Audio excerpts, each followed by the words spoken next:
2023년 9월 13일 국제법무팀입니다.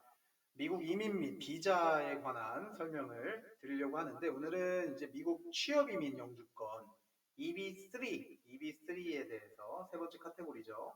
EB3에 대해서 한번 알아보도록 하겠습니다. 가장 이제 미국 스폰서가 있다면, 이제 고용주가 있다면 가장 흔하게 지원을 받고 또 지원을 하는 그러한 이제 취업이민 영주권 제도라고 보실 수가 있는 게 EB3입니다. 이러한 부분들에 대한 설명을 이제부터 시작을 하도록 하겠습니다. 미국 이민법에 따르면 취업이민은 크게 5가지 카테고리로 분류가 됩니다. 취업이민 비자 1순위 EB1 카테고리는 미국 노동청 노동허가서 절차가 생략이 되지만 그 외에 나머지 대부분은 취업이민인데, 이때 이제 미국 노동청의 노동허가 승인서 절차, 그리고 이제 미국 이민국의 청원서 승인 절차가 이제 진행이 되어야 됩니다. 그래서 이제 미국 노동청 노동허가 승인서 절차는 보통 이제 처음에 적정임금 책정, 프리베일링 웨이지라고 하죠. 프리베일링 웨이지, 적정임금 책정을 해서 특정한 이제 잡 타이틀이라든가 이제 직위라든가 어떤 이제 잡 디스크립션, 어떤 직무에 대한 상세 설명, 그런 내용들로 적정 수준의 임금을 설정하게 되어 있고요. 그런 다음에 이제 적정 임금을 받게 되면 그러한 이제 그 베이스로 해서 구인 공고를 진행하고 있습니다. 구인 공고는 이제 리크루팅 프로세스라고도 하는데, 자국민 우선 고용 정책을 기반으로 해서 당연히 이제 자국민 우선적으로 고용을 해야 되는데, 특별하게 이제 외국인을 고용하기 위한 어떤 타당성을 설명을 해야 되겠죠. 이거는 이제 자세한 내용은 이제 담당하는 이제 이민법 또는 이제 이러한 출입국 관련된 변호사랑 상담을 꼭 하시는 게 좋을 것 같고요. 지역 신문이나 주정부 사이트 등에 이제 구인 광고를 내는 절차가 있습니다. 그렇게 이제 해당 현지의 로컬 퍼슨들, 이제 영주권자나 시민권자들이랑 똑같이 경쟁해서 구인 노력을 충분히 했다라는 점들을 이제 증빙 자료를 제출해야 되고요.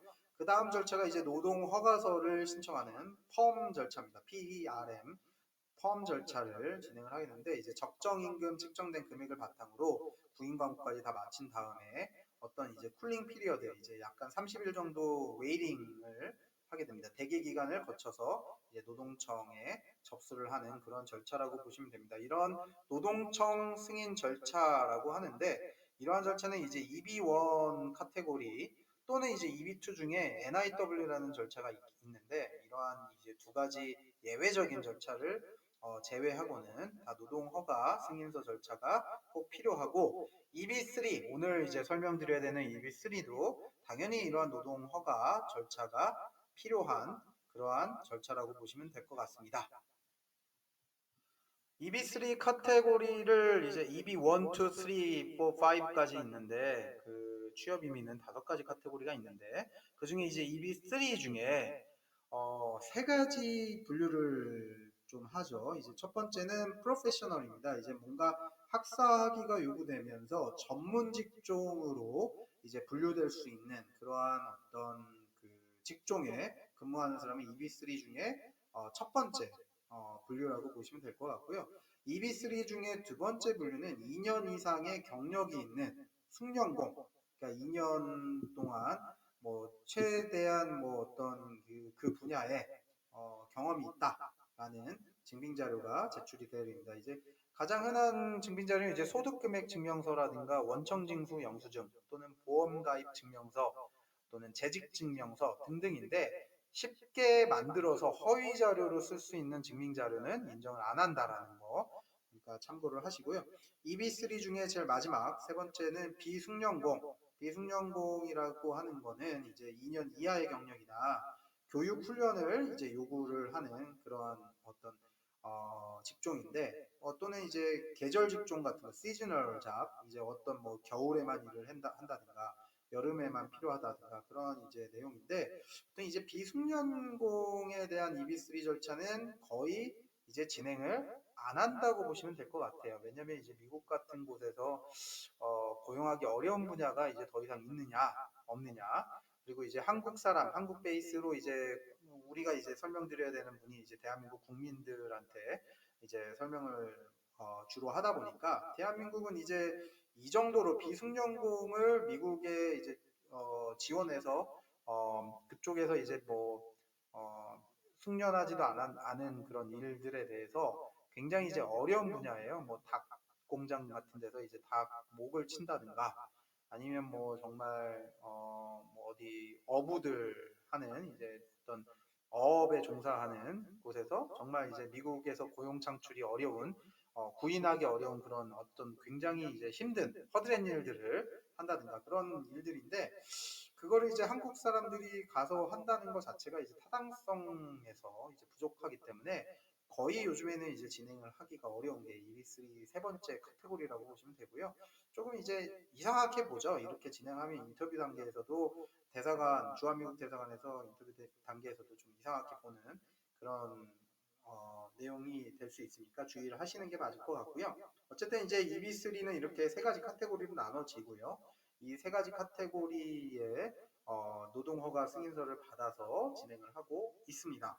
더불어서 고용주 회사는 취업 대상자한테 이제 신청자겠죠. 적정 임금 이상의 충분한 임금을 지불할 수 있는 능력을 세금 보고서라든가 여러 가지 이제 재무제표 같은 그런 자료들로 증빙을 해야 된다라는 점, 그런 점들이 EB3 카테고리의 특이한 점이라고 보시면 될 것 같습니다. 그래서 오늘은 미국 취업 이민 영주권 종류의 하나인 EB3 카테고리에 대해서 간단하게 알아보았습니다. 이제 첫 번째, 두 번째, 세 번째 이제 부분들이 있는데 첫 번째는 프로페셔널 학사학위가 요구되는 어떤 전문직이라는 거를 이제 증명해야 되는. 그러니까 비자로 보면 H1B 전문직 취업 비자 같은 그런 개념이 이제 EB3 중에 첫 번째 부분이고요. EB3의 두 번째 부분이 2년 이상의 경력이 있는 내용이라고 증빙을 해서 영주권 지원을 해주는 그런 절차인데 EB3의 두 번째 부분을 제일 많이 널리 응용해서 적용해서 영주권을 취득을 하고 있습니다. EB3의 세 번째 카테고리는 최근에는 잘 안 하는 미국 내에서 고용하기 어려운 분야의 2년 이하의 숙련적인 어떤 경험이 없는 사람들 그런 경우인데 이제 증빙하기가 굉장히 어렵기 때문에 이런 부분들은 이제 꼭 전문가랑 상담을 하셔서 문제 해결을 하시는 게 좋을 것 같습니다. 국제법무팀의 인포메이션, 연락처, 이메일, 카카오 이런 내용들이 화면에 띄어져 있으니까 유튜브에서 이런 컨텐츠를 보고 상담 신청을 하시면 저희가 30분간 무료 상담을 해드리기도 합니다. 그래서 이거를 적극적으로 활용하셔서 뭐 쉽게 또는 이제 어떤 어려운 부분들을 이제 조금 뭐 쉽게 풀이를 한다든가 전문적인 어떤 지식을 정보를 제공받기 원하시는 분들은 언제든지 연락을 주셔서 상담을 받아보시기 바랍니다. 감사합니다.